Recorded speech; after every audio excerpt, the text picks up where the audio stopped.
ঢাকা ময়মনসিংহ মহাসড়ক। সম্প্রতি যারা এই পথে চলাচল করেনি তারা এমন মসৃণ সড়ক দেখে অবাক হতেই পারেন। মহাসড়কে উন্নয়নের ছোঁয়া লাগায় এই পথে এবার ঈদে নেই জ্যামে পড়ার শঙ্কা। আব্দুল্লাহপুর থেকে গাজীপুর চৌরাস্তা পর্যন্ত 12 কিলোমিটার মহাসড়কে কয়েক মাস আগেও ভয়াবহ অবস্থায় পড়তে হয়েছে যাত্রীদের। সেই চিত্র বদলে গিয়ে আব্দুল্লাহপুর থেকে জয়দেবপুর চৌরাস্তা পর্যন্ত সড়ক এখন এমন দৃষ্টিনন্দন। এই পথে এবার স্বস্তিতেই বাড়ি ফিরতে পারবেন ঈদযাত্রীরা। প্রতিটা স্টেপ বাই স্টেপ যদি সে ফলো করে তাহলে আশা করি জ্যামটা মুক্ত হবে আর কি। ড্রাইভারদেরকে একটা নির্দিষ্ট জায়গার মধ্যে বাস থামাইতে হবে যেখানে যাত্রীরা নামবে উঠবে। সঠিকভাবে ট্রাফিক পুলিশ দায়িত্ব পালন করলে ঈদযাত্রা স্বস্তির হবে বলে মনে করছেন চালকেরা।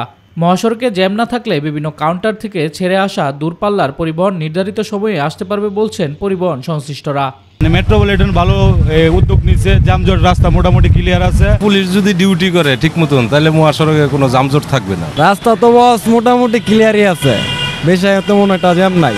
আমাদের গাড়ি সঠিকভাবে সময়মতো আসবে, যাত্রীরা সুন্দরভাবে সঠিকভাবে গন্তব্যস্থলে পৌঁছাতে পারবে। গত ঈদে যেভাবে সফলভাবে তারা করেছে গাজীপুর সহ ঢাকার চারদিকে, আমরা মনে করি তারা এইবারও করবে যাতে শ্রমিক ভাইরা সময় মতো যেতে পারে।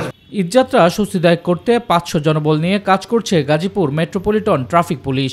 যত্রতত্র যাত্রী ওঠানামা থেকে বিরত রাখতে নানামুখী পদক্ষেপ নেওয়া হয়েছে বলেও জানান ট্রাফিক পুলিশের কর্মকর্তা। আমাদের সব ধরনের প্রিপারেশন আছে। আশা করছি অতীতের যে কোনো সময়ের তুলনায় এই যাত্রা চান্দনা চৌরাস্তা এবং টঙ্গী কেন্দ্রিক এবং বগুড়া কেন্দ্রিক যে কোনো ধরনের পরিস্থিতি আগের চাইতে ভালো থাকবে। শামস তাবরিজ উচ্ছ্বাস, মাই টিভি নিউজ ডেস্ক।